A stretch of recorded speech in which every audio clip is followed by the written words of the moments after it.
మహాపరిశుద్ధుడైన దేవ, దయగలిగిన ప్రభు, మహోన్నతుడవు, మహిమ కలిగిన దేవుడవు, ఆరాధనీయుడు, పూజనీయుడు. ఇంతవరకు మిమ్మల్ని ఆరాధించడానికి మీరు అనుగ్రహించిన కృపను బట్టి మీకు కృతజ్ఞతలు. నిజంగా మా జీవితంలో మరొక నూతన పునరుద్ధానాన్ని మీరు మాకు ఇచ్చారు. లోకంలో నాశనకరమైన పరిస్థితుల గుండా లోకం వెళ్తూ ఉండగా అనుదినము మా ఎడల నూతనమైన వాత్సల్యతను చూపిస్తూ మేము నిర్మూలము కాకున్న వారంగా మీ కరుణ వాత్సల్యతలో ప్రభువా మమ్మల్ని సజీవులుగా ఉంచుతూ వచ్చారు. క్షేమాన్ని ఇచ్చారు, ఆదరణ దయచేశారు, కుటుంబాన్ని పోషిస్తూ వస్తున్నారు, నీ వనరులతో నింపుతున్నారు, నీ నామమును స్తుతించగలిగిన భాగ్యాన్ని ఇచ్చారు, మిమ్మల్ని కొనియాడగలిగినట్లుగా కృపనిచ్చారు. ఈ భాగ్యం ఎందరికో లేదు నాయన. మీ ఏర్పాట్లో, ఎన్నికలో మమ్మల్ని ఏర్పరచుకొని ఈ రీతిగా ప్రభా మాకు ఇచ్చిన సమస్తమును బట్టి కూడా కృతజ్ఞతలు. ఈ దినము మీ వాక్కు చెందుతున్నాం. నీ మాట వినగలిగిన మనస్సు మాకు దయచేయండి, వినగలిగిన చెవులు మాకు ఇవ్వండి, విధేయత మాకు దయచేయండి. కాలయాపన చేసేవారుగా మేము ఉండక, అలవాటుగా ఆచారపూరితమైన భక్తి చేసేవారుగా మేము ఉండక, ఒక స్పందన కలిగిన జీవితం, దీవించబడిన అనుభవం, పరిశుద్ధత కలిగినటువంటి అనుభవం, మీ రాజ్య వారసత్వం గురించినటువంటి తృష్ణ, మేము రక్షించబడినట్లుగా మా కుటుంబాలు కూడా రక్షించబడాలని ఒక ఆశ, ఆ తపన, ఆ తలంపుతో ప్రభా అయ్యా దాని కొరకు ప్రయాసపడగలిగినట్లుగా భారము, బాధ్యత కలిగినటువంటి కుటుంబాలుగా, వ్యక్తులంగా మమ్మల్ని దీవించండి. మీ పురికొల్పును మాకు ఇవ్వండి ప్రభా. రక్షించబడిన మేము రక్షణకు తగినట్లుగా నడుచుకోగలిగినట్లుగా సామర్థ్యాన్ని, రక్షణ పొందని వారి హృదయాలు కూడా తెరవబడినట్లుగా సహాయాన్ని ఈ దినమునైన ఈ సమయం ముందు మీ వాక్కు ద్వారా మా అందరికీ కలగచేయమని ప్రార్థన చేస్తూ, వాక్యమై ఉన్న దేవుడిగా కూడి వచ్చిన బిడలందరినీ, నీ మాట వింటున్న బిడలందరినీ ప్రత్యేకమైనటువంటి మీ ఆశీర్వాదం గుండా నడిపించి సమస్త మహిమ ఘనత ప్రభావాలు మీ గణనామానికే పొందుకొనమని మా ప్రభువును రక్షకుడైన యేసు క్రీస్తు వారి యొక్క శ్రేష్టమైన నామంలో ప్రార్థించి స్తుతించి వేడుకుంటున్నా మా పరమ తండ్రి, ఆమేన్. దేవుని యొక్క పరిశుద్ధ గ్రంథము నుండి ప్రకటన గ్రంథం 22వ అధ్యాయము, ప్రకటన గ్రంథం 22వ అధ్యాయము 12వ వచనాన్ని చదువుకుందాం. ఇదిగో త్వరగా వచ్చుచున్నాను, వాని వాని క్రియ చొప్పున ప్రతివానికిచ్చుటకు నేను సిద్ధపరిచిన జీతము నా యొద్ద ఉన్నది. చాలండి. దేవుడి మాటలు మనందరి వినికిల్లో దీవించునుగాక. ఆమేన్. నీ పక్కనున్న వాళ్ళని ఒకసారి పలకరించి, దేవుడు నీకు జీతం సిద్ధపరచాడని చెప్పండి. దేవుడు మనకేం సిద్ధపరిచాడు? జీతాన్ని. నేను జాగ్రత్తగా వినండి. చదువుకునే దినాల్లో 7th క్లాసు చదవకుండా 6th నా చదువును ఆపేసి మా ఊరి నుండి విజయవాడ వచ్చి, విజయవాడలో ఆటోనగర్ పనికి వెళ్ళాను. నేను దాదాపుగా 6 నెలలు పనిచేశాను. ఈ 6 నెలలు అప్పుడు 7th అనేది కామన్ ఎగ్జామ్. కామన్ ఎగ్జామ్ అంటే ఇప్పుడు 10th ఎలాగో మరి మేము చదువుకున్న దినాల్లో మొన్నటి వరకు కూడా ఆల్మోస్ట్ ఒక 5-6 సంవత్సరాల వరకు కూడా 7th వరకు కామన్ ఎగ్జామ్ ఉండేది. 10th ఎలా భయపడతామో 7th కూడా అలాగే భయపడేవాళ్ళం. కానీ నేను 7th చదవకుండా ఆటోనగర్ పనికి వెళ్ళి ఆటోనగర్లో నేను శనివారం ఈ జీతాల రోజు ఒక రోజు ఉంటుంది ఆటోనగర్ వర్క్స్కి వెళ్ళే వాళ్ళకి. ఈ జీతాల రోజు చాలా ఎదురు చూస్తూ ఉంటారు. మా బావగారు పౌలు గారు అనగా అమ్మగారు వాళ్ళ హస్బెండ్ గారు, ఆయన మేస్త్రిగా ఆయన కూర్చొని ఈ లెక్కలు రాపిచ్చేవాళ్ళు.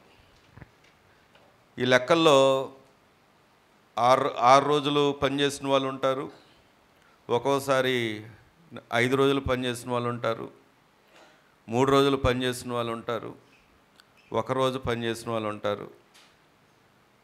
ఈ జీతాలు ఇచ్చే రోజు వారి యొక్క ముఖాలు వెలిగే విధానాన్ని గమనించినప్పుడు ఈ 6 రోజులు పనిచేసిన వాళ్ళు ఈ 7వ రోజు అనగా జీతం తీసుకునేటటువంటి ఆ రోజు చాలా సాయంత్రం వాళ్ళ ముఖాలు ఎలా ఉంటాయంటే వెలిగిపోతూ ఉంటాయి. ఎంతగా అంటే ఆ రోజు ఏ పని కూడా కష్టంగా అనిపించదు, ఆ రోజు చేసే పని ఏది కూడా కష్టంగా అనిపించదు. సోమవారం ఎవరో ఒక పేరు పెట్టారు. ఏంటి ఆ పేరు అంటే చిన్న ఆదివారం అంట. ఎందుకు అంటే ఈ ఆదివారం చాలామంది దగ్గర ఏముంటాయంటే డబ్బులు ఉంటాయి. ఈ డబ్బులు ఉన్నదాన్ని బట్టి ఆదివారం అంతా ఖర్చు పెడతారు. లేకపోతే కొంత ఆటోనగరు అనే, నేను ఆటోనగర్ని కించపరిచి మాట చెప్పట్లేదు, కొద్దిగా అన్యులైనటువంటి వారు ఏం చేస్తారంటే దాన్ని ఇంకా రకరకాలుగా వినియోగించుకొని సోమవారం పని చేయలేని స్థితికి వెళ్ళిపోతారు. కాబట్టి సోమవారం చాలామంది సెలవు పెడతారు. అందరు కాదు, నేను మళ్ళీ మాట చెప్తున్నాను, ఇది అందరికీ వర్తించదు. అయితే విషయం ఏంటంటే ఆ జీతం ఇచ్చే రోజు ఏదైతే రోజు ఉంటుందో ఆ రోజు చాలా అంటే చాలా సంతోషంగాను ఆర్భాటంగా ఉంటుంది. కూర్చొని లెక్క పెడుతున్నప్పుడు కొంతమంది ముఖాలు వెలిగిపోతూ ఉంటే ఈ 1 రోజు 2 రోజులు చేసిన వాళ్ళు ఉంటారు, ఈ వాడకాలు తీసుకున్న వాళ్ళు ఉంటారు. వాళ్ళు మాత్రం నిరాశతో పైకి చెప్పకనే మేస్త్రి గారిని హృదయంలో తిట్టుకుంటూ ఉంటారు. అందరికీ వస్తున్నాయి కానీ మేము ఆ జీతాన్ని పొందుకోలేకపోతున్నామని. అంత మాత్రమే కాదు, అప్పుడు వాళ్ళకు వచ్చే తలంపు ఏంటంటే, అంటే నేను నా ఎక్స్పీరియన్స్లో చెప్తున్నాను, అప్పుడు మనసులో కలిగే తలంపు ఏంటంటే 6 రోజులు కష్టపడి ఉంటే బాగుండేది కదా, అనవసరంగా ఆ రోజు సెలవు పెట్టాము అనే ఒక మనసులో ఒక తలంపు వచ్చేది. ఈరోజు ఈ విషయాన్ని ఎందుకు నేను జ్ఞాపకం చేస్తున్నాను అంటే, మనందరికీ కూడా ఒక రోజు జీతం ఇచ్చే రోజు ఒకటి ఉంది. అది దేవుడు చెప్తున్నాడు. ఈ మాట ఈయన చెప్పింది సువార్తలలో కాదు, ఉన్నాయి, సువార్తలో కూడా ఉన్నాయి. కానీ ఈ పరిశుద్ధ గ్రంథమైనటువంటి బైబిల్ ముగింపును మనం చూసినప్పుడు 22వ అధ్యాయములో మనం ఇందాక చదువుకున్న మాట దగ్గరకు వచ్చినప్పుడు ఈ 12వ వచనం మరొకసారి కనుక మనం చదువుకుంటే, ఇదిగో జీతం ఇచ్చే ఆ యజమానుడు త్వరగా వచ్చుచున్నాడు. ఇప్పుడు జీతం అందుకునే ఈ వర్కర్స్ ఎవరైతే ఉన్నారో, లేదా సేవకులు అనొచ్చు, లేదా పనివారు అనొచ్చు, వాని క్రియ చొప్పున ప్రతి వానికిచ్చుటకు ఈయన దగ్గర జీతం ప్రతి వానికి ఉంది.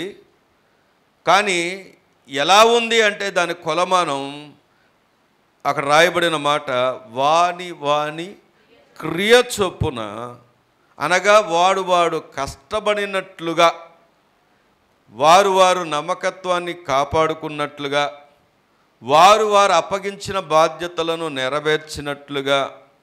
ఒకరోజు యజమానుడు వస్తూ ఉండగా ఇదిగో దేవుడంట ప్రతి వారికి జీతాన్ని సిద్ధపరిచాడంట. దేవుని స్తోత్రం కలుగురుగాక.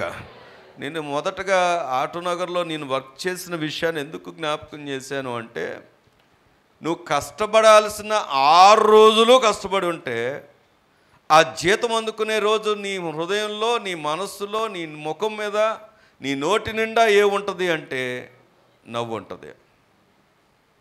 అదే ఒక బద్ధకస్తుడిగా, సోమరిగా, ఏమి బాధ్యత లేనట్లుగా, ఒకవేళ ఏమి ఎరగనట్లుగా ఈ లైఫ్ను అలాగా నువ్వు గడిపేస్తూ ఒకరోజు యజమానుడు వచ్చినప్పుడు ఆయన జీతం ఇవ్వాలి అని వాని క్రియలను చూసినప్పుడు దేవుని వాక్యం చాలా స్పష్టంగా చెప్తున్నటువంటి మాట ఏంటంటే, మరి నీ జీతం ఎంత తీసుకుంటావు అన్నది ఒక ప్రశ్న. ఈరోజు ప్రియమైన సంగమా, దేవుడు వాని క్రియ చొప్పున అనే మాట కూడా అర్థం అవడానికి మరొక వచనాన్ని నేను చూపిస్తాను. రండి, కొరింథీయులకు రాసినటువంటి 2వ పత్రిక, కొరింథీ 2వ పత్రిక 5వ అధ్యాయము, 5వ అధ్యాయం 10వ వచనాన్ని కనుక మనం చదువుకున్నట్లయితే, ఎందుకనగా తాను జరిగించిన, మళ్ళీ ఇక్కడ రాయబడి ఉంది చూడండి, తాను జరిగించిన క్రియల చొప్పున అవి మంచివైనా సరే చెడ్డవైనను సరే దేహముతో జరిగించిన, అనగా ఆగండి అందరు నా వైపు చూడండి. ప్రతి వారి క్రియలన్నీ కూడా దేవుని ఎదుట కౌంట్ చేయబడుతున్నాయి. ఈ సత్యాన్ని మనం గ్రహింపులో కలిగి ఈ మాట చదువుకుందాము. ఏమని అంటే, దేవుడంట వాని క్రియలు చొప్పున, అక్కడ మళ్ళీ ఈ మాట చెప్తున్నాడు, అవి మంచివైనా సరే చెడ్డవైనా సరే దేహముతో జరిగించిన వాటి ఫలమును, అనగా దేహముతో అనగా ఈ భూమి మీద అడుగుపెట్టిన దగ్గర నుండి మళ్ళీ మనం ముగింపు వరకు మనం చేస్తున్నటువంటి మంచివైనా సరే చెడ్డవైనా సరే ప్రతి క్రియకు ఖచ్చితంగా ఏముంది అంటే ఫలముంది. అయితే ఈ వాక్యం, ఈ వచనం నాకు ధైర్యాన్ని కలిగిస్తుంది, ఈ వచనం నాకు భయాన్ని కలిగిస్తుంది. దేవుని స్తోత్రం కలుగును గాక. ధైర్యం ఏంటో చెప్పమంటారా? నువ్వు దేవుని దృష్టిలో మంచి వర్కర్ అయితే, దేవుని ఎదుట మంచి క్రియగలిగిన వాడివైతే, నీ భక్తిని కాపాడుకోగలిగినట్లయితే, నీ విశ్వాసంలో నిలబడగలిగినట్లయితే, నువ్వు దేవుని కోరుకున్నట్లుగా బ్రతకగలిగినట్లయితే, ఒకరోజు నువ్వు అందుకోబోయే గొప్ప జీతం దేవుడు మన కొరకు సిద్ధపరిచాడు. దేవుని స్తోత్రం కలుగును గాక. చాలాసార్లు మనం ఇలా అనుకుంటాం కదా, నేను చేస్తున్న భక్తిని బట్టి నాకు ఏమి లాభం అనే ప్రశ్న ఎన్నోసార్లు వినాలి. ఎన్నోసార్లు శ్రమల గుండా వెళుతున్నప్పుడు, శ్రమకరమైనటువంటి పరిస్థితులు గుండా వెళుతున్నప్పుడు, శోధనలో వెళుతున్నప్పుడు, నీ విశ్వాసం సడలిపోయే పరిస్థితులు ఎన్నోసార్లు నీ ముందు నిలబడినప్పుడు, అయినప్పటికీ నిలబడడానికి, విశ్వాసం ఉంచడానికి, అయినప్పటికీ దేవునిలో కొనసాగడానికి, నమ్మకంగా ఉండడానికి ఎన్నో కష్టతరమైనటువంటి ప్రతికూలతలు నువ్వు నిలబడుతున్నప్పుడు మనసులోనో ఎక్కడో ఒక ఆలోచన ఇలాగా మదిలో మెదులుతూ ఉంటుంది. ఏంటంటే, ఏం లాభం, ఏం చేస్తున్నాడు దేవుడు అని ఒకవేళ అనుకున్నావేమో. నీతోనే దేవుడు చెప్తున్నాడు, ఒకవేళ ఈరోజు నీకు కనబడుతున్నట్లుగా జీతం కనబడట్లేదేమో, ప్రతిఫలం దొరకలేదేమో, కానీ ఒకరోజు యజమానుడు నీకు జీతం ఇవ్వడానికి వస్తూ ఉన్నాడు. దేవుని స్తోత్రం కలుగును గాక. ఆయన ఇవ్వబోతున్నటువంటి జీతం, ప్రతిఫలం చాలా ఉన్నతమైంది. అది ఆ ఉన్నతమైన దాని కొరకు నీవు నేను మన భక్తి జీవితాన్ని, మన విశ్వాస జీవితాన్ని చాలా జాగ్రత్తగా కాపాడుకోవాలి. పరిశుద్ధ జీవితాన్ని చాలా జాగ్రత్తగా కాపాడుకోవాలి. ఇది నాకు ధైర్యం. నా దేవుడు నాకు బహుమానాన్ని ఇస్తున్నాడు. నీ పక్కన వాళ్ళు చెప్పండి, నీ దేవుడు నీ బహుమానం ఇస్తున్నాడని. నీ దేవుడు నీకేమిస్తున్నాడు? బహుమానాన్ని ఇస్తున్నాడు. దేవుని స్తోత్రం కలుగును గాక. నాకు భయాన్ని కూడా కలిగిస్తుందండోయ్. నాకు భయం ఏంటో తెలుసా? నేను నా దేహంతో చెడ్డ పనులు చేశాననుకో, నా దేహంతో దేవునికి అయిష్టంగా బ్రతికాను అనుకో, నా దేహంతో దేవునికి అవమానకరంగా జీవించాననుకో, నాకు శ్రమ, నాకు శిక్ష. ఈరోజు సులువుగా మనం అబద్ధాలు చెప్తాం, సులువుగా ఇతరులను దూషిస్తాం, సులువుగా వ్యతిరేకంగా మాట్లాడతాం, సులువుగా దేవుని సన్నిధిని విడిచిపెడతాం, సులువుగా ఇతరుల మీద ద్వేషపూరితంగా ఉంటాం. కానీ ఒక మాట చెప్పనా, నీ దేహంతో చేస్తున్న చెడ్డ పనులన్నిటికీ ఒకరోజు ప్రభు యొక్క క్రీస్తు న్యాయపీఠం ఎదుట ప్రత్యక్షము కావలెను. కాబట్టి ఇది మనం మదిలో మనం ఉంచుకొని ఈరోజు మనం వినబోతున్నటువంటి వాక్య సందేశం ఏమిటి అంటే బహుమానాలు. మీ పక్కన చెప్పండి మాట, ఏం చెప్పండి?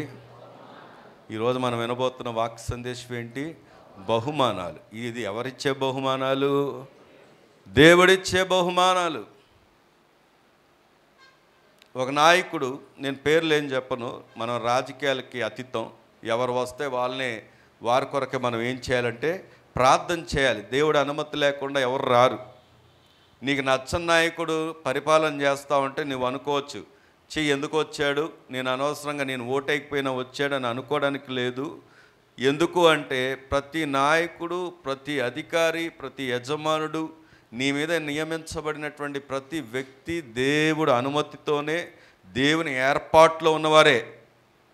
కాబట్టి నేను ఏం చేయాలి అంటే వారి కొరకు ప్రార్థన చేయాలి. ఒక్కొక్క ఆఫీసర్ చాలా మంచిగా ఉంటారు, ఒక్కొక్క ఆఫీసర్ చాలా కష్టపెడతా ఉంటారు. నేను జమ్మూ కాశ్మీర్లో ఉన్నప్పుడు మాకు ఒక ఆఫీసర్ వచ్చాడు, ఆయన పేరు ముతాలిక్. ఈ ముతాలిక్ అన్న ఆయన ఎక్కడి నుండి వచ్చాడంటే మహారాష్ట్ర నుండి వచ్చాడు. రాత్రి పగలు రెస్ట్లెస్గా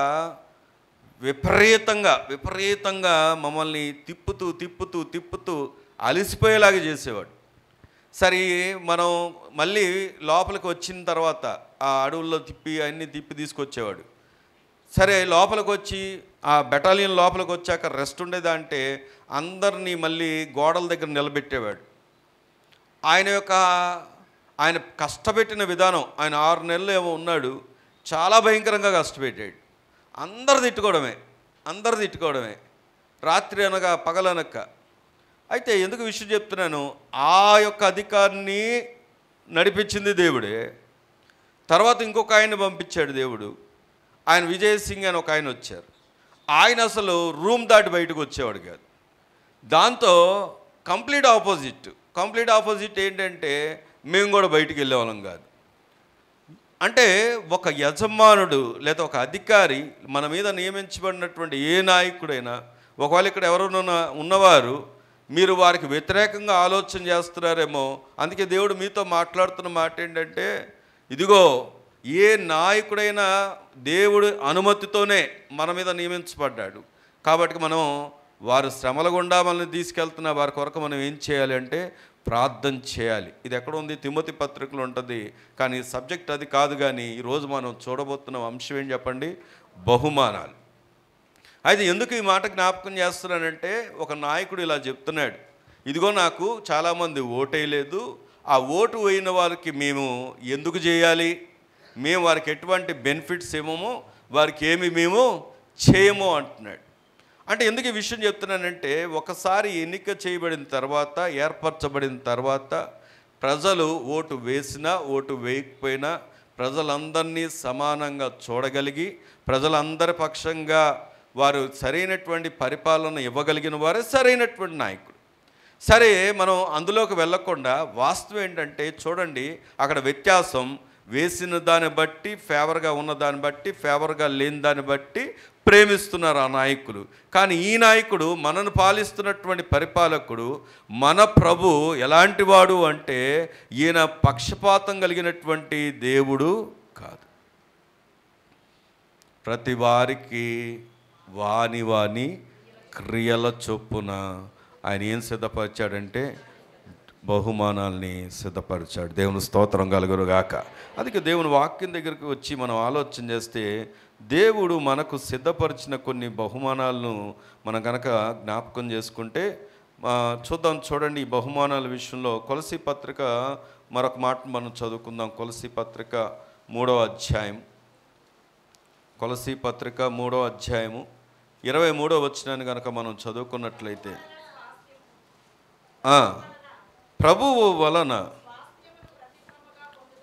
స్వాస్యమును ప్రతిఫలముగా పొందుదుమని ఎరుగుదురు గనక మీరేమి చేసినను అది మనుషుల నిమిత్తము కాక ప్రభువు నిమిత్తమని మనసు పూర్తిగా చేయండి.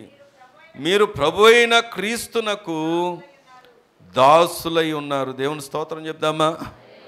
వాక్యం చాలా స్పష్టంగా చెప్తున్నా. అన్నలారా, వెనకనున్నటువంటి అన్నలారా, వినండి వినండి వినండి.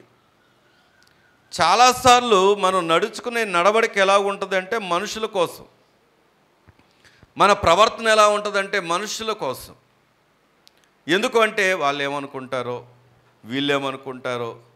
ఆఖరికి ఆయనకు పరిశుద్ధమైనటువంటి ప్రభు బలలో పాలు పొందుతున్న కొందరిలో, అందరిలో కాదు, కొందరిలో వాళ్ళు ఏం చేస్తారంటే, అమ్మో నేను ఇప్పుడు పాలు పొందకపోతే ఆ సహోదరుడు అడుగుతాడేమో, లేక నా భార్య అడుగుద్దేమో, నా భర్త అడుగుతాడేమో, లేకపోతే పాస్టర్ గారు అడుగుతారేమో అని భక్తి చేసేవాళ్ళు ఉంటారు.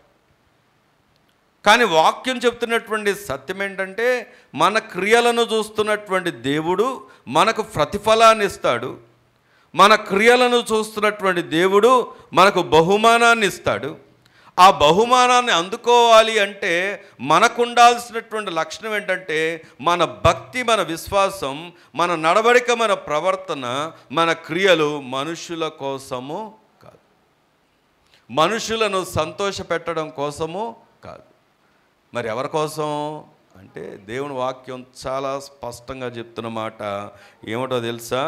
మనుషుల నిమిత్తము కాక ప్రభు నిమిత్తమని మనం ఏం చేసినా, ఆఖరికి నువ్వు పట్టా వేసినా, సౌండ్ బాక్స్లు ఆపరేట్ చేస్తున్నా, కెమెరా రన్ చేస్తున్నా, పాటలు పాడుతున్నా, ఆరాధనలు చేస్తున్నా, వాక్యాన్ని ప్రబోధిస్తున్నా, లేకపోతే ఊడుస్తున్నా, లేకపోతే ఆయా పనులు ఏం చేస్తున్నావో, పరిచర్లో ఏమేమో అందుబాటులో ఉన్నావో, లేకపోతే సువార్త పని చేస్తున్నా, ప్రార్థన చేస్తున్నా, ఇవన్నీ కూడా ఎవరి కోసం? దేవుని దృష్టిలో మనం ఉన్నామని, దేవుడు మనకు ప్రతిఫలం ఇస్తాడని, దేవుడి దగ్గర మనకు బహుమానం ఉందని, దేవుడు మన పరిశీలన చేస్తున్నాడని. ఇంకొక మాట చెప్పంటారా? మందిరంలోనే దేవుడు పరిశీలన చేస్తున్నాడు అనుకుంటే మన పొరపాటు.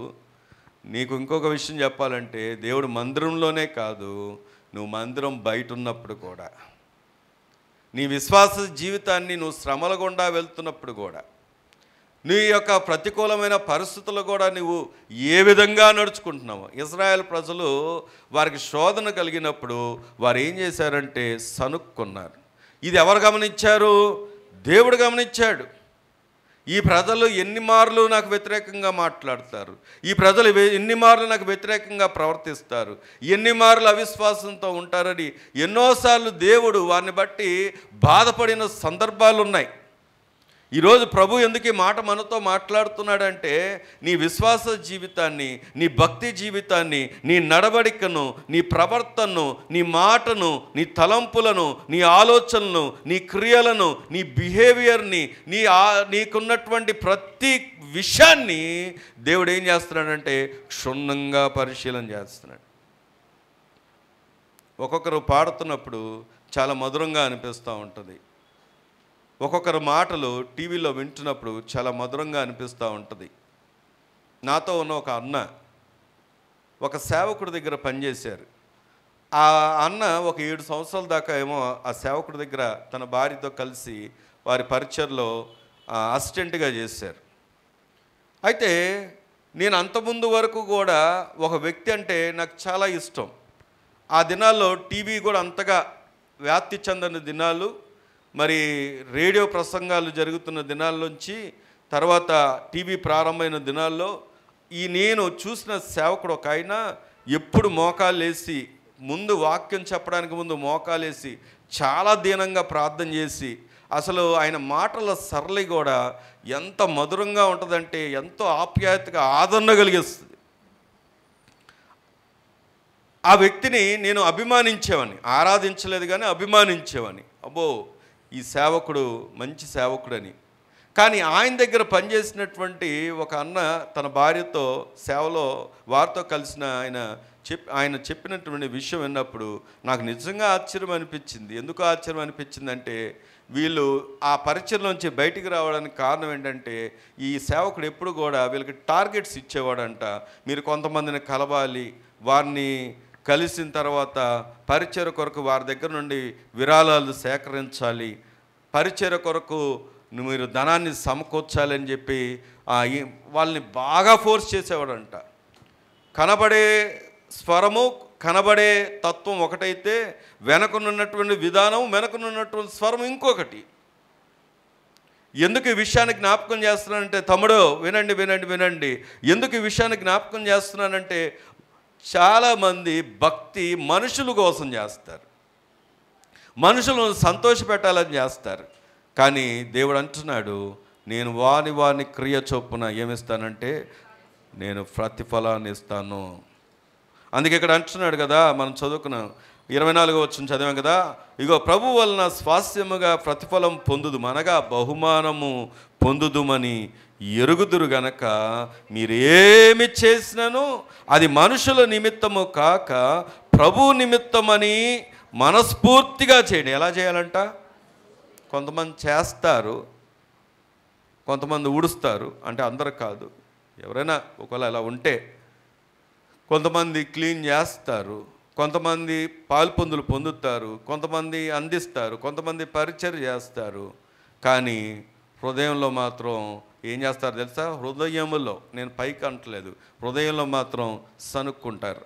ఎప్పుడు మేమేనా, ఎప్పుడు మేమేనా, ఎప్పుడు మేమేనా, మేము చేసిన దానికి ఎవరు గుర్తింపు, ఎవరు పాస్టర్ గారు చెప్పరు, పాస్టర్ గారు చెప్పరు అని సనుక్కునే వాళ్ళు కూడా ఉంటారు. మీకు ఒక సత్యం చెప్పనా? దేవుని వాక్యం చెప్తున్న మాట మీరు చేస్తున్నారు అంటే ఎలా చేయాలి అంటే మనస్ఫూర్తిగా చేయాలి. ఎందుకంటే ప్రతిఫలం ఏ సేవకుడు ఇవ్వడు, ప్రతిఫలం ఏ సేవకురాలు ఇవ్వదు, ప్రతిఫలం ఇచ్చేది ఎవరు అంటే దేవుడు. దేవుడు ఇక్కడ నుండి ప్రారంభమైనటువంటి పరిచయం ఏదైనా సరే, ఇక్కడ నిలబడిన ఏదైనా సరే, ఇది దేవుడు మనల్ని పరిశీలన చేసి మనకు జీతం ఇస్తాడన్న, మనకు బహుమానాలు ఇస్తానన్న సత్యాన్ని మనం ఏం చేయాలంటే ఎరిగి ఉండాలి. అందుకే అక్కడ అంటాడు చూడండి, అది మనుషుల నిమిత్తము కాక ప్రభువు నిమిత్తమని మనస్ఫూర్తిగా చేయుడి. మీరు ప్రభు అయిన క్రీస్తునకు ఏమై ఉన్నారంట? దాసులైన. మీరు అనొచ్చు, నేను చేయనండి, ఇవన్నీ ఎందుకు వచ్చింది, అసలు నేను చేయనండి అన్నారనుకో, అసలు మనం ఎవరం అంట? క్రీస్తునకు దాసులం. దాసుడు అంటే అర్థం ఏంటో తెలుసా? బానిస. మనం ఎవరు బానిసలం? దేవుని బానిసలం. ఏంటి ఈయన దగ్గర ఉన్నటువంటి గొప్పతనం ఏంటంటే, ఒకప్పుడు మనము పాపానికి బానిసలం, ఒకప్పుడు మనము శిక్షకు బానిసలం. అక్కలారా వినండి వినండి వినండి వినండి, శిక్షలకు బానిసం. మనం మరణానికి వెళ్ళిపోతున్నప్పుడు ఆ బానిసత్వం నుండి ప్రభువైన యేసుక్రీస్తు వారు సిలువలో తన ప్రాణం పెట్టుట ద్వారా, రక్తము కార్చుట ద్వారా మన ఆ బానిసత్వం నుండి విడిపించి తనకు బానిసలుగా చేసుకున్నాడు. దానికి కారణం ఏంటో తెలుసా? ఈ బానిసత్వంలో ఉన్నటువంటి గొప్పతనం ఏమిటి అంటే మనకు స్వాతంత్రాన్ని ఇచ్చాడు. దేవుని స్తోత్రం కలుగునుగాక. నీ ముందు చాయిసెస్ పెడతాడు, నువ్వు ఎలా బ్రతకాలో చెప్తాడు. ఇదిగో దేవుడు కోరుకున్నట్లుగా బ్రతుకుతే నీకు దీవెన, దేవునికి వ్యతిరేకంగా ఉంటే నీకు నష్టం. ఈ రెండు కూడా ఆయన తెలియజేస్తాడు. నీ ముందే చాయిస్ పెడతాడు. బానిసకి ఏముండదో తెలుసా? చాయిస్లు ఉండవు. ఉంటుందా? ఈ మధ్యకాలంలో ఒక ఆమె, మీరు వార్తల్లో చదివే ఉంటారు, రేపు 16వ తారీఖు ఆమెకు ఉరి శిక్ష. యమన్, ఈ అరబ్ కంట్రీస్లో ఆమె నర్సుగా అనుకుంటాను, ఆమె నర్సుగా చేరింది. ఆమెకు ఆ పైన ఉన్నటువంటి యజమానుడు వాళ్ళ పాస్పోర్ట్ తీసుకొని టార్చర్ పెడుతూ ఇబ్బంది చేస్తున్నాడని ఏం చేసిందంటే, ఆమె మత్తుమంది ఇచ్చి ఆ వ్యక్తి దగ్గర నుండి పాస్పోర్ట్ తీసుకుందామని ఏం చేసిందంటే ఆయనకు మత్తుమంది ఇంజెక్షన్ చేసిందంట. తీరా జరిగింది ఏంటంటే అది డోస్ ఎక్కువైపోయి ఆ వ్యక్తి చనిపోయాడు. అరబ్ కంట్రీస్లో మరి అది నేరంగా పరిగణించి ఏం చేశారంటే ఈ నెల 16వ తారీఖు ఆమెకు ఉరి శిక్ష. వారి ఇంటి వారు అందరూ కూడా, వాళ్ళ బంధువులందరూ కూడా ఏం చేశారంటే కేంద్ర ప్రభుత్వానికి వినతి పెట్టుకున్నారు. సుప్రీంకోర్టులో మొత్తానికి న్యాయ వ్యవస్థలో ఏదో ఒక కేసు పుటప్ చేశారు. ఇది తీర్పు తీర్చి ఆమెను బయటికి రావడం అనేది ఎంతవరకు సాధ్యమో తెలీదు. అయితే విషయం ఏంటంటే వీళ్ళు ఆ కుటుంబీకులు ఏమని పిటిషన్ వేశారంటే మేము బ్లడ్ మనీ చెల్లిస్తామని. బ్లడ్ మనీ అంటే అరబ్ కంట్రీస్లో ఈ నేరం చేసినప్పుడు వారికి నష్టపరిహారం, ఎవరైతే నష్టాన్ని పొందారో ఆ కుటుంబానికి నష్టపరిహారంగా అధికంగా డబ్బులు చెల్లిస్తే వాళ్ళు గనక క్షమిస్తున్నామని చెప్తే అప్పుడు క్షమాభిక్ష పెట్టబడి ఆ కేసు ఏమవుద్దంటే ఉరి శిక్ష కొట్టివేయబడుతుంది. దీనికి ఇటువైపు ఉన్నటువంటి వారు బ్లడ్ మనీ చెల్లించడానికి సిద్ధంగా ఉన్నారు.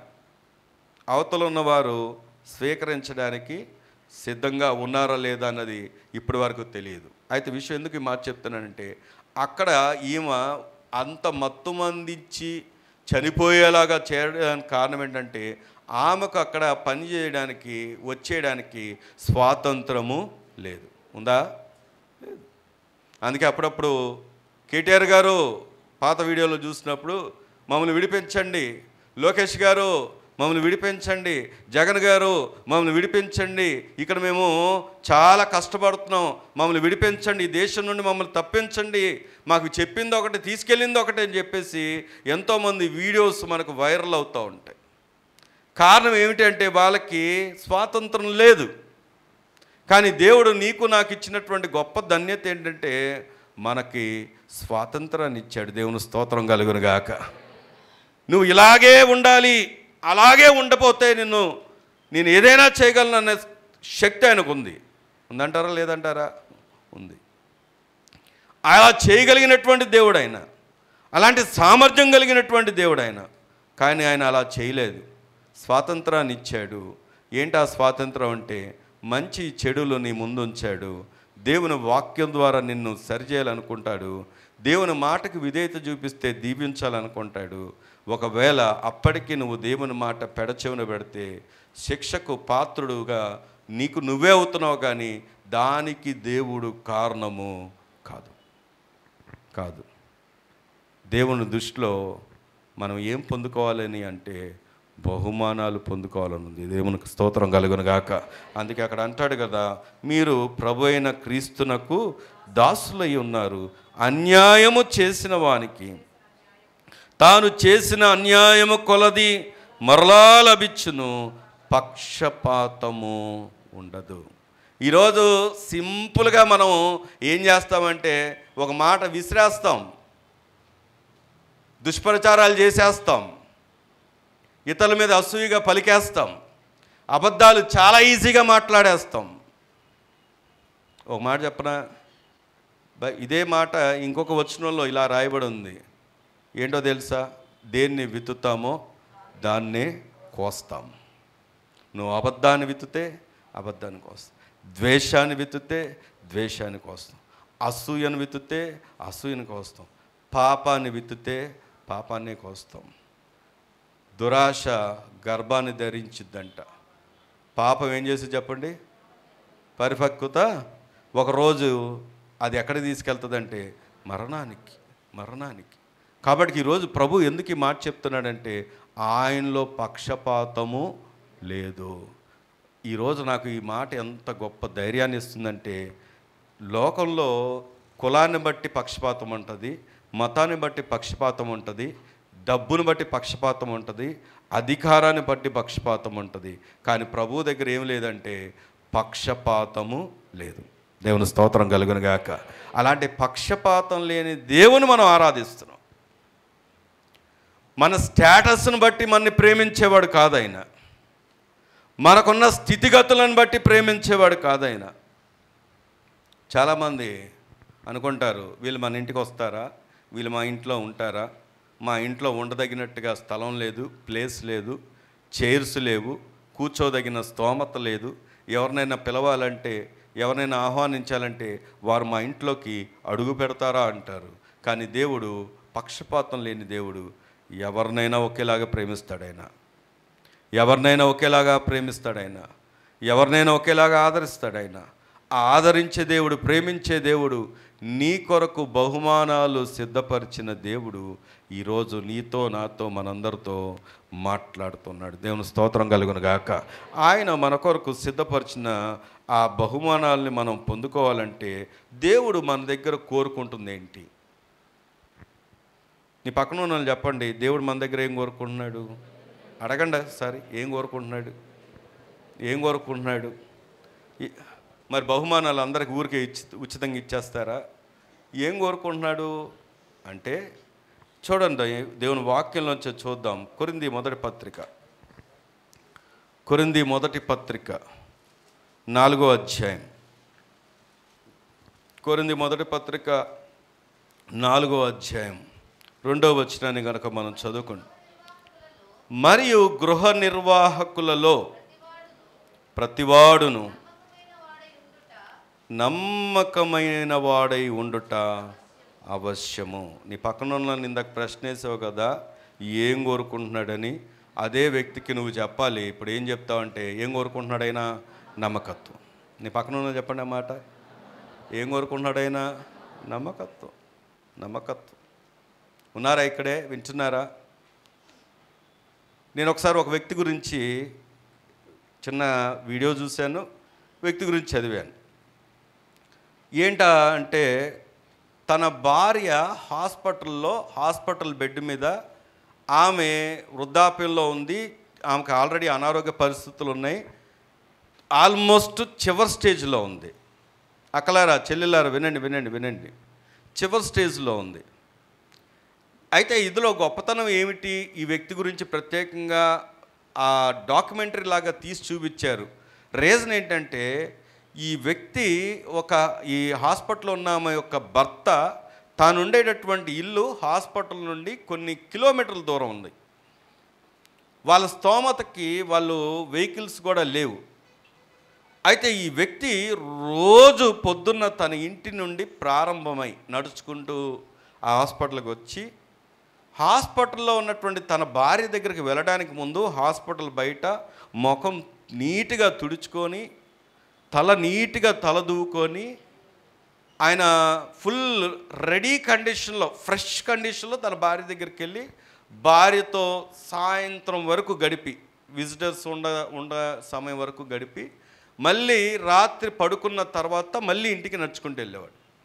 అలాగ ఒక్కసారి కాదు, కొన్ని రోజుల తరబడి చేస్తుంటే ఇదంతా గమనించినటువంటి వారు ఒకరోజు ఆయన డాక్యుమెంటరీ లాగా ఆయన మొత్తం ఎక్కడి నుండి స్టార్ట్ అయ్యాడు, ఎక్కడి నుండి వచ్చాడు అన్నీ తీసి, తర్వాత ఆ వ్యక్తితో మాట్లాడుతూ, ఏమండి, నీ భార్య ఆల్రెడీ వృద్ధాప్యంలో ఉంది, మీరు వృద్ధాప్యంలో ఉన్నారు, మీరు రోజు తన కోసం వస్తున్నారు, వచ్చి తనతో మాట్లాడుతున్నారు, తనతో ఉంటున్నారు, దానికి ముందు మీరు ఏం చేస్తున్నారు కూడా మేము చూస్తున్నాం, అంత రెడీ కండిషన్లో వెళ్తూ ఉంటారు.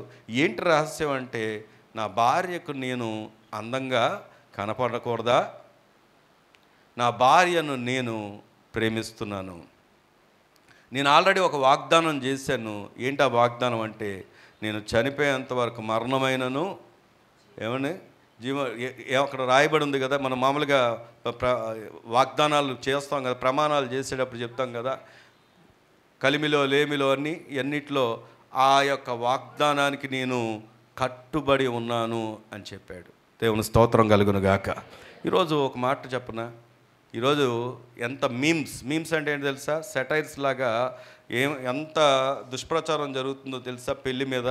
ఎందుకో తెలుసా? ఏంటి అంటే, పెళ్లి చేసుకున్న వాళ్ళు ఆఖరికి భర్తలైన భార్యలైన ఎవరు చంపుకుంటున్నారో తెలియదు. ఎందుకంటే ముందే ప్రేమ వ్యవహారాలు కాబట్టి వారు భర్తకు కమిటెడ్గా, భార్యకు కమిటెడ్గా ఉండక వారి జీవితాలు, తమ్ముడు వినండి, వారి జీవితాలు, వారి కుటుంబాలని చిన్నాభిన్నం చేసుకుంటున్నారు. తీర్మానాలు తీసుకోలేదా? ప్రమాణాలు చేయలేదా? పెళ్ళిలో ప్రగల్భాలు పలకలేదా? అన్నీ చేశారు. కానీ ఏం కోల్పోయారంటే వారు పలికినటువంటి ఆ ప్రమాణాలకి నమ్మకంగా లేరు. ఈరోజు దేవుని వాక్యం చాలా స్పష్టంగా చెప్తున్న మాట ఏంటో తెలుసా? దేవుడు ఎవరికి బహుమానాలు సిద్ధపరిచాడు అంటే ఎవరైతే వారి నమ్మకత్వాన్ని కాపాడుకున్నారో. దేవుని స్తోత్రం కలుగును గాక. ఇది నేను కేవలం పెళ్ళి అనేది ఒక ఉదాహరణగా చెప్పాను. దేవుడు మనని కూడా వివాహం చేసుకున్నాడు. మీకు తెలుసా? మనం అందరం కూడా, పురుషులైనా స్త్రీలైనా అందరం కూడా వధువులం. ఒకరోజు పెళ్లి కుమారుడు రాబోతున్నాడు, పెళ్లి కుమార్తెను తీసుకువెళ్ళబోతున్నాడు. సంఘం ఏంటంటే వధువు. మరి ఈరోజు ఆ యొక్క యజమానుడికి, ఆ యొక్క భర్త అయినటువంటి దేవునికి మనం మంచి నమ్మకస్తులుగా కనబడితే మనకేమున్నాయంటే బహుమానాలు ఉన్నాయి. దేవుని స్తోత్రం చెప్దామా? ఈరోజు చాలామంది చదవమని తల్లిదండ్రులు కష్టపడి చదివిస్తే వారి నమ్మకత్వాన్ని కోల్పోయిన వారు చాలామంది ఉన్నారు. ఒక మంచి స్థితిలో నిన్ను చూడాలని మొన్న కూడా ఎవరో ఇద్దరు ముఠా పనిచేసేవాళ్ళు, నేను వాళ్ళు తక్కువ చేయట్లేదు, ఎవరో వీడియో పెట్టిన ఆ వీడియో సారాంశం చెప్తున్నాను. ముఠా పనిచేసే వాళ్ళు ఇద్దరు ఏమని చెప్తున్నారంటే, వీడియో వాళ్ళు కూడా సెల్ఫీ తీసుకుంటూ చెప్తున్నారు. ఏమని అంటున్నారు తెలుసా? అక్కడ ఒక లారీ వచ్చింది, ఫుల్ లోడు లారీ ఆగి ఉంది. ఆ లారీని చూపించి, ఇప్పుడేనండి 2 లారీలు అన్లోడ్ చేసాం. మా నాన్న ఎప్పుడు మొత్తుకునేవాడు చిన్నప్పుడు, అరే చదువుకోరా చదువుకోరా చదువుకోరా అంటే ఆ రోజు నేను లక్ష్య పెట్టలేదండి. ఈరోజు ఈ ముఠా పని చేస్తున్నాను, ఈ కష్టతరమైనటువంటి పని చేస్తున్నాను. చూడండి ఇంకొక లారీ వచ్చింది, ఇప్పుడు అది మోయాలంటే నాకు భయం వేస్తుంది, ఎప్పటికవుద్దో తెలీదు అని చెప్పేసి ఆ లారీ ముందు నిలబడి బాధపడుతున్నాడు. నేను ఒక మాట అడగనా? తల్లిదండ్రులు వారు కష్టపడే, ఒకవేళ వాళ్ళ నాన్న ముఠా పని చేసిన వ్యక్తి అయ్యే ఉండొచ్చు, కానీ తన పిల్లలు అదే పనిలో ఉండాలని కోరుకుంటాడా? కోరుకోడు. ఉన్నతంగా చూడాలనుకుంటాడు. తను ఈరోజు పడుతున్నటువంటి కష్టం భవిష్యత్తులో తన పిల్లలు పడకూడదని, వారు మంచి స్థితిలో ఉండడానికి అవసరమైతే రెక్క ముక్క చేసుకొని రాత్రి పగలు కష్టపడి వారిని చదివించాలనుకుంటాడు. చదవకపోతే దానికి బాధ్యత ఎవరు? చదవకపోతే, కష్టపడకపోతే దానికి బాధ్యత ఎవరు? ఈరోజు నేను కేవలం ఇది ఉదాహరణగా చెప్తున్నాను. కొంతమంది ఇంటి విషయంలో, భార్య విషయంలో, భర్త విషయంలో, పిల్లల విషయంలో, తల్లిదండ్రుల విషయంలో ఎక్కడ బంధాలు లేవు. రీజన్ ఏంటంటే వారి యొక్క ఆత్మీయ జీవితం కాదు, వారి యొక్క భక్తి జీవితంలో కూడా ఏమైపోయారంటే విలువలు కోల్పోతున్నారు. ఈరోజు ప్రభు ఎందుకు ఈ మాట చెప్తున్నాడంటే, దేవుడు ఎవరికి బహుమానాలు, ఏ కుటుంబాన్ని ఆశీర్వదిస్తాడు, ఏ కుటుంబాన్ని దీవిస్తాడు అంటే చాలా స్పష్టంగా చెప్తున్నటువంటి మాట ఏంటంటే నమ్మకస్తులైనటువంటి వారికి. మోషే తన ఇల్లంతట్లో నమ్మకమైన వాడంట. దేవుని స్తోత్రం కలుగును గాక.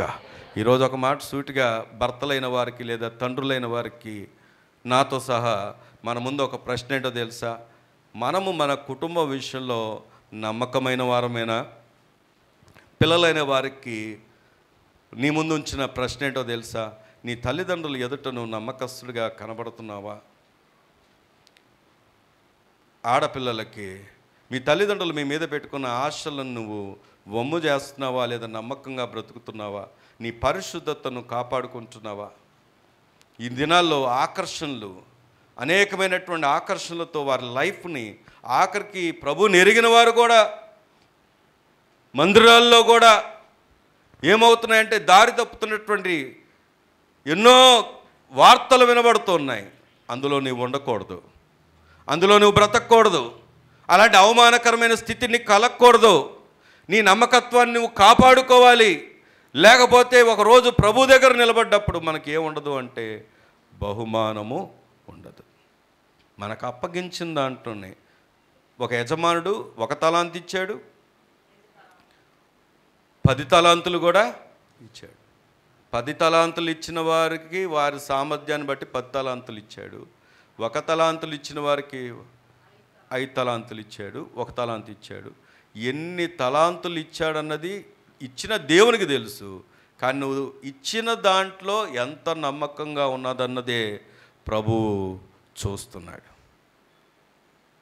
అమ్మగారులాగా మనం అందరం రోజుల తరబడి ప్రార్థన చేయలేకపోవచ్చు, కనీసం ప్రార్థన చేయగలం కదా.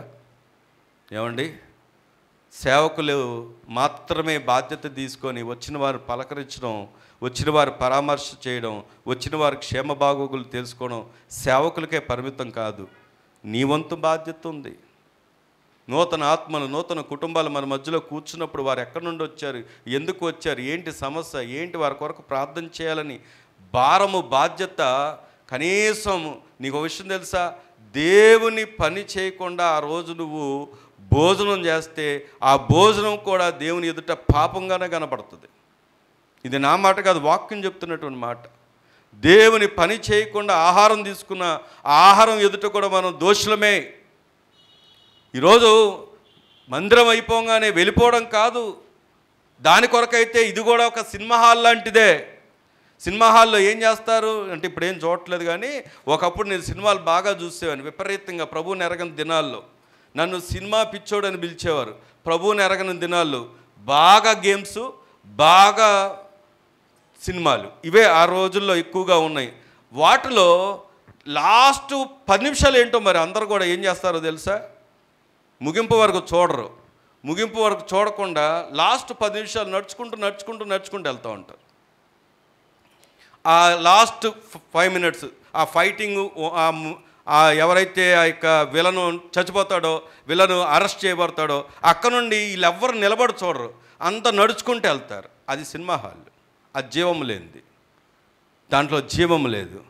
ఇది సినిమా హాల్ కాదు, ఇది దేవుని మందిరం, జీవము కలిగినటువంటి దేవుని సంఘం. ఇక్కడ జీవం ఉంటుంది, ఇక్కడ జీవించే వ్యక్తులు ఉంటారు. వస్తున్న వారు ఇక్కడికి వస్తున్నారంటే తృప్తి పొంది వెళ్ళాలి, నెమ్మది పొంది వెళ్ళాలి, ఆదరణ పొంది వెళ్ళాలి. ఆ ఆదరణ పొందాలి అంటే ఆదరణ ఇచ్చే వ్యక్తిగా నీవు ఉండాలి. నువ్వు లేకపోతే ఒకరోజు నీ జీతాన్ని నువ్వు కోల్పోయినట్టే. ఒకవేళ నువ్వు ఉన్నట్లయితే, దాని కొరకు ప్రయాసపడుతున్నట్లయితే, దాని కొరకు నువ్వు ప్రయాసపడితే ప్రభువునందు మన ప్రయాసం వ్యర్థము కాదు కనుక మనకేమిస్తాడో తెలుసా, గొప్ప బహుమానాలు ఇస్తాడు. దేవుని స్తోత్రం కలుగునుగాక. కాబట్టి ప్రియ సంగమ, మనం ఎప్పుడు తిండే పరిగెత్తకండి, ఎప్పుడు చూసే ఇల్లే పరిగెత్తకండి. కొంతమంది రహస్యంగా వస్తారు, వాళ్ళ విషయంలో ప్రభువు ఎరిగినవాడు కనుక వారి విషయంలో కాదు నేను మాట్లాడుతుంది. కొంతమంది అన్ని అవకాశాలు ఉన్నాయి, నీవే నీ ఇంట్లో ఎంతో వెసులుబాటు ఉంది, కానీ దేవుని కొరకు కొంత కూడా నువ్వు పని చేయకపోతే, నీ అందుబాటులో ఉన్న పని కూడా నువ్వు చేయకపోతే, ఉపవాస ప్రార్థనలు జరుగుతున్నాయి. చాలా విచారకరమైన విషయం ఏంటంటే, దానికి ప్రిపరేషన్ ఎవరు చేస్తారో, సేవకుల నుండి ఫోన్ వచ్చేదాకా కూడా దాని కొరకు, ఏమండి నా పాత్ర, అమ్మగారు, అయ్యగారు నా పాత్ర ఏమైనా ఉందా, నేను చేయగలిగింది ఏమైనా ఉందా, పోనీ నాకు వంట చేయడం రాదు, కనీసం వచ్చి వెజిటేబుల్స్ కట్ చేయమంటారని అడిగిన వారు ఎంతమంది? ఎప్పుడు ఆ నలుగురే, కడిగే దగ్గర నలుగురే, తుడిచే దగ్గర నలుగురే. ఏమండి మరి తినే దగ్గర, నేను విమర్శించడానికి మాట చెప్పట్లేదు, నీవు తీసుకుంటున్న ఆహారము సైతము ఒకరు సిద్ధపరిచారు, మంచిది, వారు మన కొరకు సిద్ధపరిచారు, కానీ అందులో నీ శ్రమ కూడా ఉంటే, నీ కష్టం కూడా ఉంటే ఎంత బాగుంటుందండి. దేవుని స్తోత్రం కలుగునుగాక. మీకు క్వశ్చన్ చెప్పినా, మొన్న ఈ మధ్య ఒకరు స్థలం చూడడానికి ఒక ప్రాంతానికి వెళ్ళాం. మేము వెళ్ళినప్పుడు అక్కడ ఒక సేవకుడు ఉన్నాడు.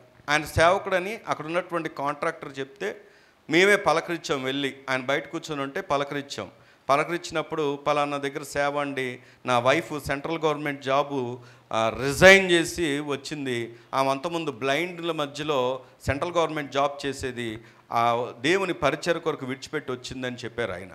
ఆయన చెప్పిన విషయం ఏంటంటే, అక్కడ ఉన్నటువంటి కాంట్రాక్టరు, ఈయన చాలా మంచివారండి, ఈయన బాగా కట్టిస్తారు అంటే, మేము అన్నాం మీరే ఆయనే కట్టించారంటే, ఆయనే కట్టించారండి అంటే, ఈ కాంట్రాక్టర్ వెంటనే అన్న మాట ఏంటంటే, నేనే కట్టించినప్పటికీ పాస్టర్ గారు ఎప్పుడు కూడా దగ్గరుండి కట్టించుకున్నారు అన్నారు. అప్పుడు ఆయన అంటున్నారు, పాస్టర్ గారు ఏమంటున్నారంటే, వాస్తవానికి ఆయన కట్టేపిచ్చేస్తారండి, కాకపోతే నేను ఉండబోతున్నటువంటి ఇల్లు, నేను పైన వేద్దాం అనుకుంటున్నటువంటి నీ మందిరంలో నా చెమట కూడా, నా కష్టం కూడా కొద్దిగా ఉండాలని నేను కష్టపడుతున్నానండి అని అన్నారు. ఆయన కష్టపడక్కర్లేదు, గవర్నమెంట్ కాంట్రాక్టర్ కట్టిస్తారు, కానీ అందులో ఆయన చెమట ఉండాలనుకున్నాడంట. ఇప్పుడు మాట చెప్పనా, మరి మందిరంలో నీ చెమట ఎక్కడుంది? నీ పని ఎక్కడుంది? సేవలో నీ భారం ఎక్కడుంది? నీ బాధ్యత ఎక్కడుంది? నువ్వు ఎక్కడ కనబడుతున్నావు? వానలారా వింటున్నారా? ఈరోజు ఈ మాట నేను అడుగుతున్న ప్రశ్న కాదు, దేవుని వాక్యం అನ್ನು ప్రశ్నిస్తున్న ప్రశ్న.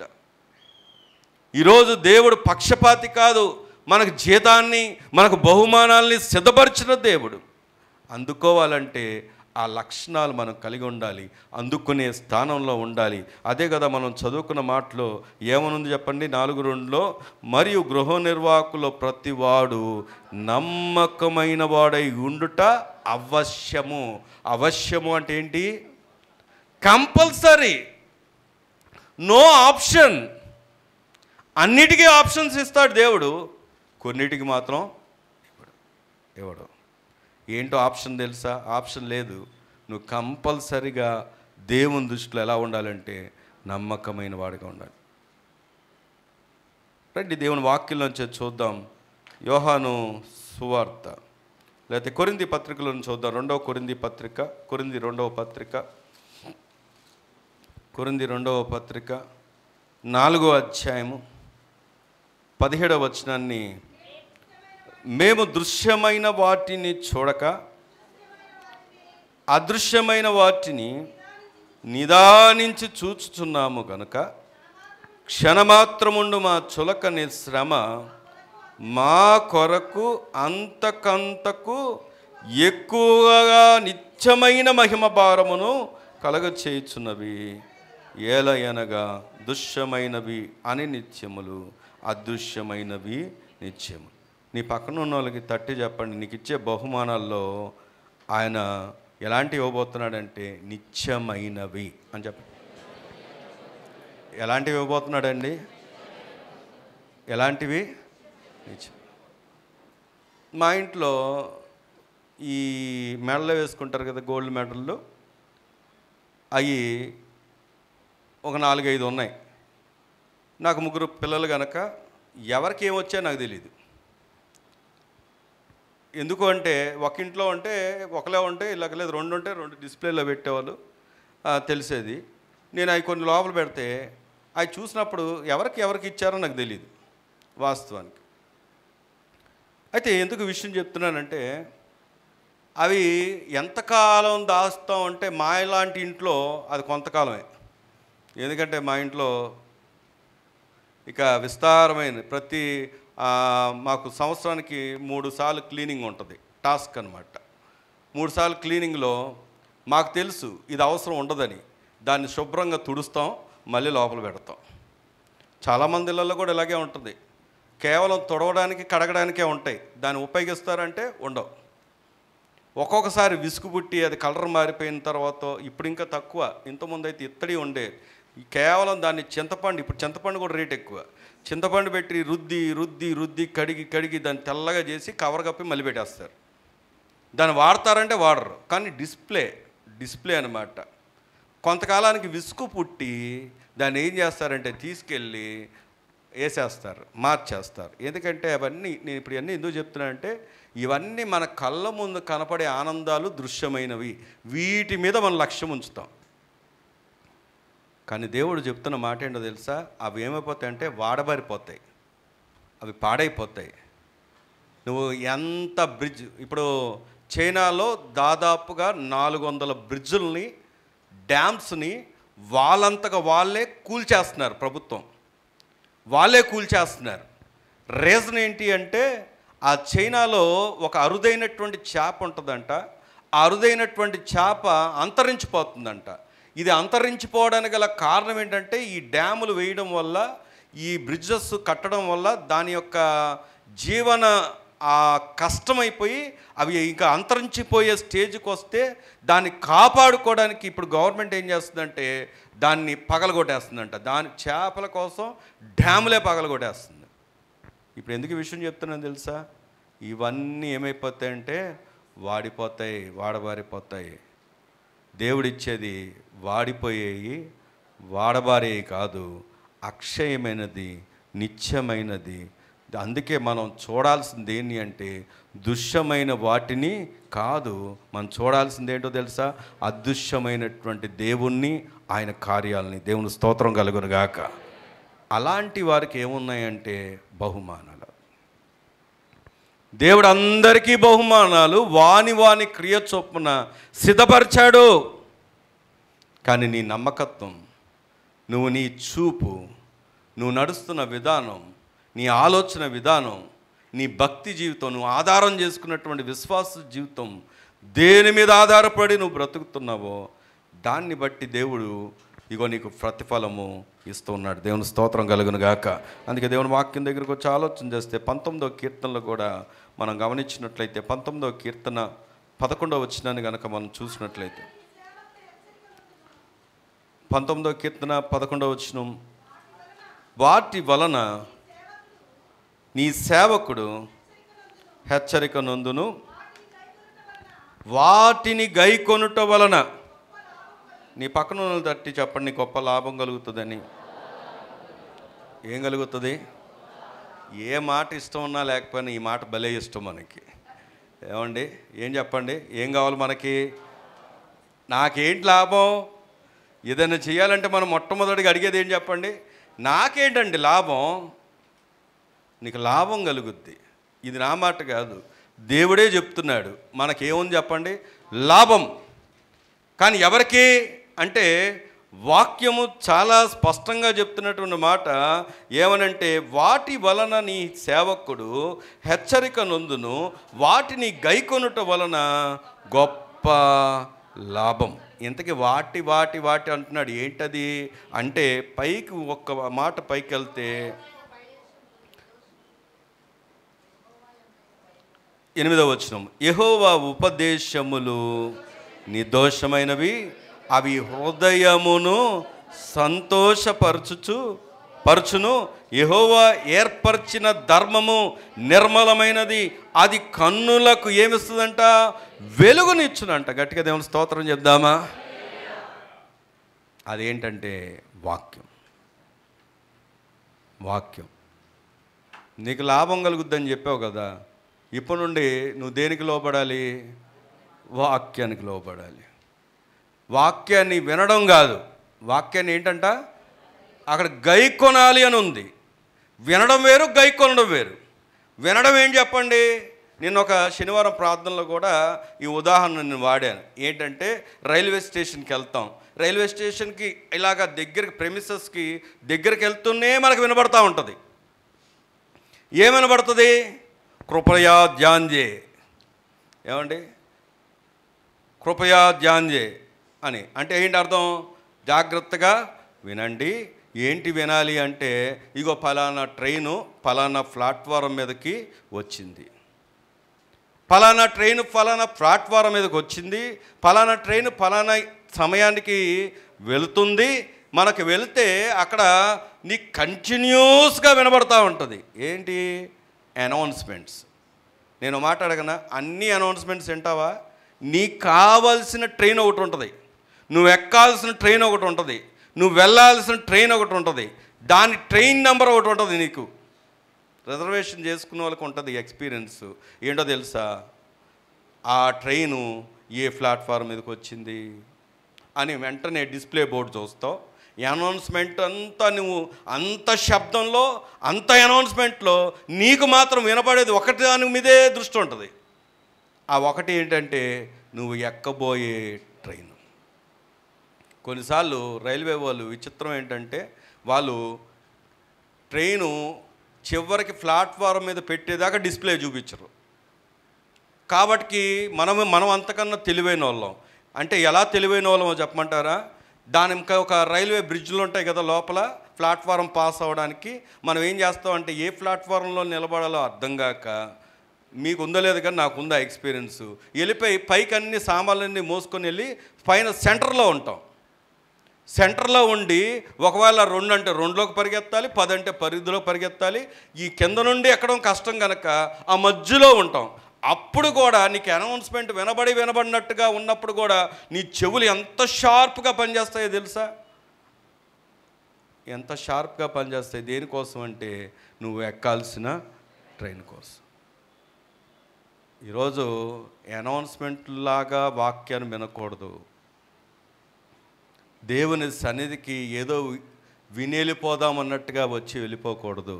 అలాంటి వారికి ఏ ప్రయోజనము లేదు. నాకు ఒక ఎక్స్పీరియన్స్ ఉంది. మన మధ్యలో చందు నేను ఇద్దరం కలిసి వెళ్ళాం అనమాట. అమ్మగారు నేను మార్తమ్మ గారిని ట్రైన్ ఎక్కించడానికి 10వ నెంబర్ ప్లాట్ఫారంకి రెగ్యులర్గా అదే ట్రైన్ అక్కడికే వస్తుంది. అది ఎప్పుడు మారదు. అది ఎక్కడికి అంటే కృష్ణా ఎక్స్ప్రెస్ ఆదిలాబాద్ వెళ్ళొద్ది. మేము దాని టైమింగ్స్ చూసి వీళ్ళని చూస్తే వీళ్ళు ఇంకా రెడీ అవుతున్నారు.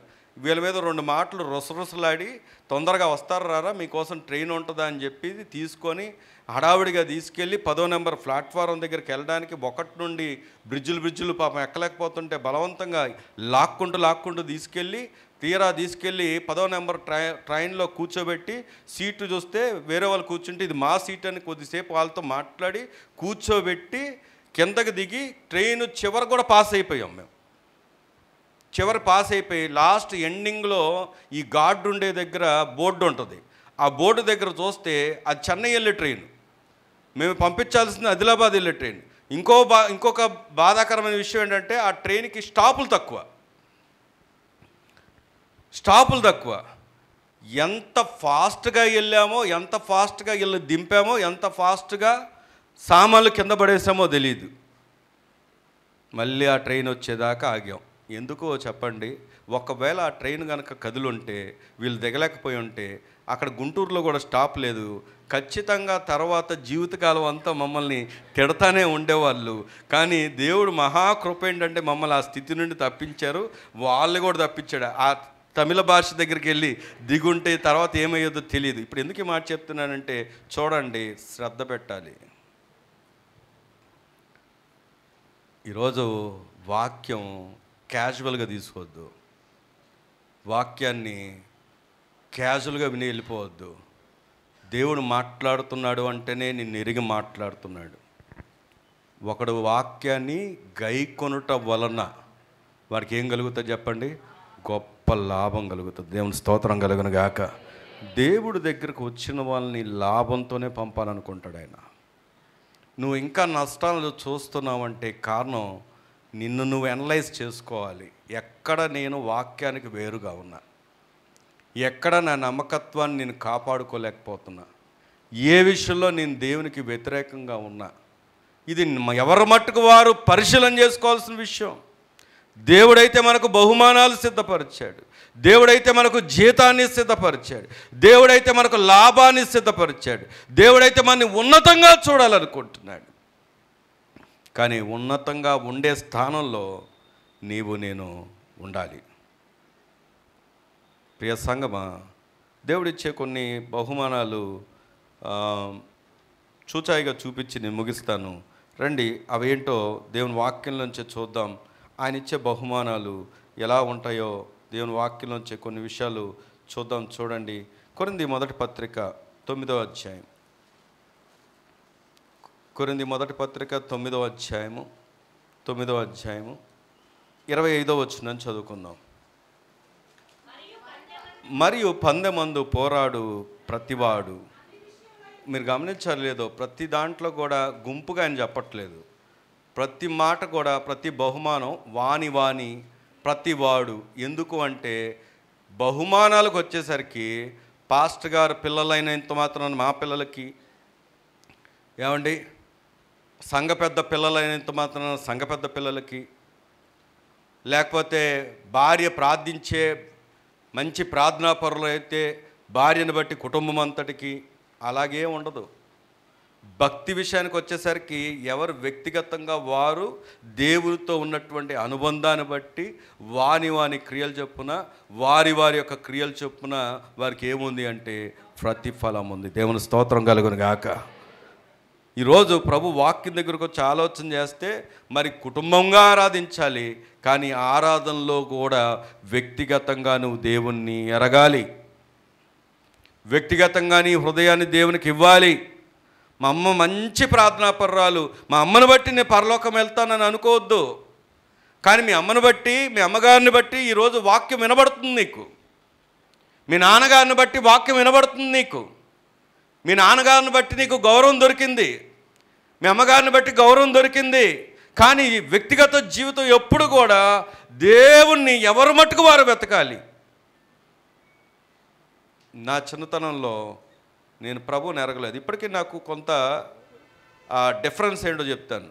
ఇప్పుడు సేవకురాలు పిల్లలు కళ, నా వైఫ్ కళ, మరి వారి అక్కలు, వాళ్ళు ముందు నుండి సండే స్కూల్ అనుభవం ఉంది కాబట్టి వారు సండే స్కూల్ పరిచర్యక అనుభవంలో ఉన్నవారు, వారు మింగిల్ అవుతారు, అందరితో కలవగలుగుతారు, అందరితో మాట్లాడగలుగుతారు, చిన్నపిల్లలతో మాట్లాడగలుగుతారు, యవనస్తులతో మాట్లాడగలుగుతారు, వాళ్ళు కలవగలుగుతారు. ఎందుకంటే వారికి వాక్యపు పునాది, ప్రార్థనా పునాది ఎప్పుడు నుండి ఉందంటే చిన్నతనం నుండి. నాకు అసలు సండే స్కూల్ అనుభవం లేదు. విజయవాడకు వచ్చిన తర్వాత ఎప్పుడో నేను ప్రభువుని నా హృదయం తెరవబడి మాట్లాడి దేవుడు నాతో మాట్లాడినప్పుడు మారాను. నాకు వారికి చాలా వ్యత్యాసం ఉంటుంది. ఇప్పుడు ఈ మాట ఎందుకు చెప్తున్నానంటే, ఈరోజు ఇక్కడ వింటున్నటువంటి చిన్నపిల్లలు ఉన్నారు, యవనస్తులు ఉన్నారు. దేవుడు ఎందుకు ప్రత్యేకంగా మీతో ఈ మాట చెప్తున్నాడంటే, ఈరోజు అట్టి అవకాశాన్ని దేవుడు మీకు కలిగించాడు. బాల్యం నుండే దేవుని మాట వినగలిగినట్లుగా, యవన దశలోనే ప్రభువుకు మీ హృదయం ఇవ్వగలిగినట్లుగా, ఈ రోజుకు కూడా మీరు ఇంకా వ్యతిరేకంగా దూరంగా ఉంటే మళ్ళీ దేవుడు సూటిగా మాట్లాడుతున్న విషయం ఏంటో తెలుసా? ఇదే మీ హృదయం ఇవ్వాల్సినటువంటి సమయం. ఎందుకో తెలుసా? అక్కడ వాక్యం క్లియర్గా చెప్తుంది. ఏమని అంటే చెప్పండి, మంచి పోరాటము మరియు పందెమందు పోరాడు ప్రతివాడు. ఒక్క నిమిషం, 9:25 కదా, చదవండి. మరియు పందెమందు పోరాడు ప్రతివాడు అన్ని విషయములందు మితముగా ఉండును, వారు క్షయమగు కిరీటమును పొందుటకును, మనమైతే అక్షయమగు కిరీటము పొందుటకును మితంగా ఉన్నాము. దేవుని స్తోత్రం చెప్దామా? ఏ కిరీటం చెప్పండి? మీ పక్కన వాళ్ళు చెప్పండి, ఏ కిరీటం మనకి ఇచ్చేది? దేవుడు ఇచ్చేది ఎప్పుడు కూడా ఫేడ్ అవ్వంది. అదేమిటి అంటే అక్షయ కిరీటం. లోకంలో పరిగెత్తేవాడికి బహుమానం ఉంది, అదే కదా అక్కడ వాక్యం చెప్తున్నమాట. అది ఏ కిరీటం అంట? క్షయమైపోద్ది. మన భారతదేశంలో చాలా ఫేమస్ వజ్రం ఉండేది. ఏంటా వజ్రం? కోహినూర్ వజ్రం. ఒకప్పుడు భారతదేశం రాజుల పరిపాలనలో ఉన్నప్పుడు రోడ్ల మీద రాసులుగా ఏమమ్మేవారంట అంటే వజ్రాలు, వైడూర్యాలు అమ్మేవారంట. కానీ వాడిపోయిందా? వాడబడలేదా? వాడిపోయింది. అదే చరిత్ర ఉందా? అదే స్థితి ఉందా? ఈ రోజుకి కూడా అప్పుడప్పుడు మనకు వినబడుతూ ఉంటుంది.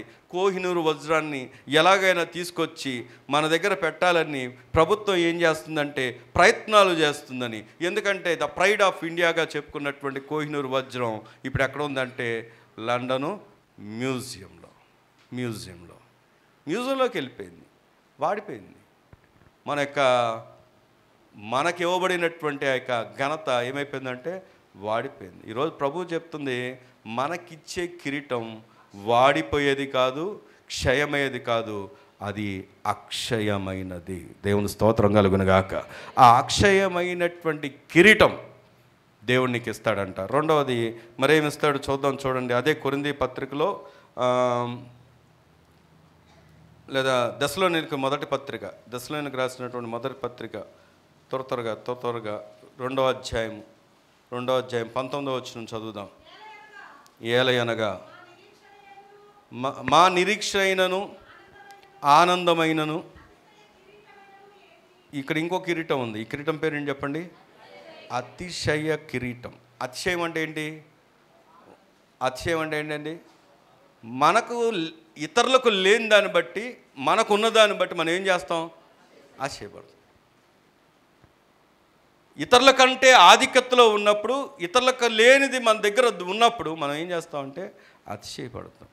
మనకు రక్షణ ఉంది, ప్రభు రాజ్యం ఉంది, ప్రభు ఉన్నాడు, ప్రభు యొక్క పిల్లలుగా ఉన్న అధికారం మనకుంది. అలాంటి గొప్ప కిరీటం మనం పొందుకున్నాం. అదే అతిశయ కిరీటం. మొదట ఏం కిరీటం చదువుకున్నాం? అక్షయమైన కిరీటం. ఇదేంటి? అతిశయ కిరీటం. అతిశయ కిరీటం. ఇంకేముందో చూద్దాం. చూడండి, ప్రకటన గ్రంథం 2వ అధ్యాయం. ప్రకటన గ్రంథం 2వ అధ్యాయం 10వ వచనం చదువుదాం. ఇదిగో మీరు శోధింపబడినట్లు అపవాది మీలో కొందరిని చెరలో వేయింపబోతున్నాడు. 10 దినములు శ్రమ కలుగును. మరణం వరకు నమ్మకంగా ఉండము. నేను నీకు ఏమిస్తాడంట? జీవ కిరీటం. నీ పక్కన వాళ్ళు చెప్పండి, ఏ కిరీటం? ఈ కిరీటానికి ఏముంది? జీవం. నిత్యము కూడా మనం జీవించబోతున్నటువంటి ఆ గొప్ప ఆధిక్యతను, ఆ గొప్ప కిరీటాన్ని మనకు దేవుడు ధరింపజేస్తున్నాడు. మళ్ళీ అడుగుతున్నాను, అందరికా? దేవునికి కావాల్సిన నమ్మకమైన వారికి, దేవుని కొరకు ఈ లోకంలో నమ్మకంగా బ్రతికిన వారికి, శ్రమలు వస్తున్నప్పటికీ కూడా శ్రమల్లో కూడా నిలిచిన వారికి. అదే కదా 10 దినముల వరకు మీకు ఏం కలుగుద్ది? శ్రమ. 10 దినాలంటే అర్థం అక్కడ 10 రోజులైన కాదు, చులకనైంది, తాత్కాలికమైంది. శ్రమలు వస్తాయి, తాత్కాలికంగా వస్తాయి. అది ఎందుకు వచ్చాయంటే నువ్వు ప్రభువుని తెలుసుకోవడానికి వచ్చాయి, ప్రభువుకు దగ్గర అవ్వడానికి వచ్చాయి, ప్రభువులో ఎదగడానికి వచ్చాయి, విశ్వాసంలో ఎదగడానికి వచ్చాయి, ఇంకా నీ యొక్క దేహదారుఢ్యాన్ని, నీ యొక్క భక్తిని ఇంకా బలపరుచుకోవడానికి వచ్చాయి. మాకు మిలిటరీలో చెప్పేవాళ్ళు, ట్రైనింగ్కి ప్రారంభంలో వెళ్ళినప్పుడు ఆ పరిగెత్తలేకపోతుంటే మా టీం ఎక్కడో ఉండేది, మా స్క్వాడ్ అందరికన్నా వెనకుండేవాడిని. పెద్ద తాడు తీసుకొని వచ్చి టపా టపా టపా టపా కొట్టుకుంటూ తీసుకెళ్ళి ఆ టీంలో కలిపేవాళ్ళు. ట్రైనింగ్ అంతట్లో బాగా విపరీతమైన దెబ్బలు తినేవాళ్ళం, బాగా కొట్టేవాళ్ళు.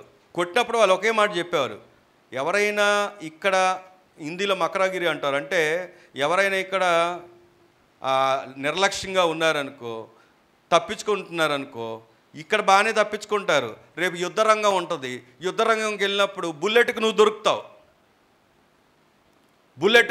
ఎందుకంటే ఇక్కడ ఏం చేసావు? తప్పించుకొని తిరిగావు. ఇక్కడంతా నువ్వు తప్పించుకుంటూ ఎవరు చూడలేదు అన్నట్టుగా తప్పించుకొని తిరిగావు. కానీ బుల్లెట్కు దొరికినప్పుడు అప్పుడు అనుకుంటావు, బుల్లెట్ గాయమైనప్పుడు అప్పుడు అనుకుంటావు, అరే ఆ రోజు నేను మంచి ట్రైనింగ్ చేస్తే బాగుండేది కదా అని. ఈరోజు ఎందుకు ఈ విషయం చెప్తున్నాను తెలుసా? ఇక్కడ అదే అంటున్నాడు ఆయన, 10 దినములు మనకి ఏం కలుగుద్దంట? శ్రమ.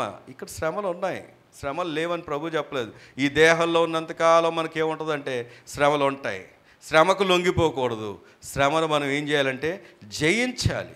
ఎవరిని బట్టి జయిస్తామంటే మనం నమ్ముకున్న దేవుడు శ్రమను జయించిన దేవుడు అయిన దేవుని స్తోత్రం కలుగును గాక.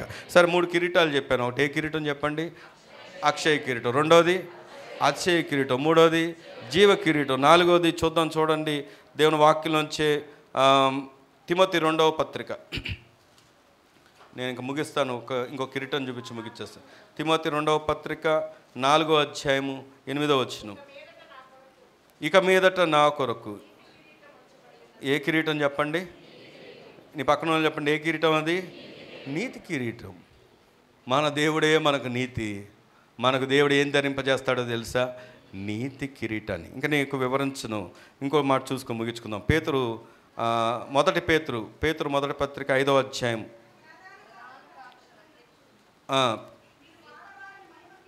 చాలండి. ఏ కిరీటం? వాడబారని మహిమ కిరీటం. అది యుగయుగాలు కూడా మహిమలో ఉండే స్థలానికి దేవుడు మనందరినీ సిద్ధపరిచాడు. దేవుని స్తోత్రం కలుగును గాక. ఇది ఏ కిరీటం అంట? వాడబారని మహిమ కిరీటం. 5 కిరీటాలు బహుమానాలు చెప్పారు. ఏం చెప్పండి? మొదటిది అక్షయ కిరీటం, 2వది అతిశయ కిరీటం, 3వది జీవ కిరీటం, 4వది నీతి కిరీటం, 5వది మహిమ కిరీటం. ప్రార్థన చేసుకుందామా? ఇది ఎవరి సొంతము అంటే మన సొంతం, నీ సొంతం, నా సొంతం. ఎప్పుడు సొంతం అవుద్ది అంటే దేవుడు కోరుకున్నట్లుగా నీవు బ్రతికినప్పుడు. ప్రార్థన చేసుకుందాం.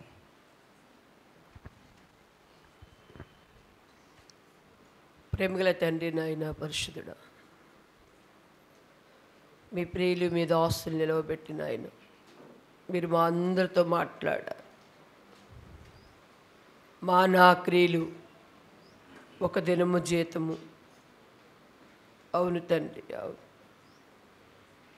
యెహోవా యందలి పవిత్రతకి మూలాధారం. ప్రభా నీకు వందనాలు. ఈరోజు ఒక ప్రత్యేక రీతిలో మాట్లాడాను నాయన. సంఘముని ఎదుట నిలబడి ఉంది.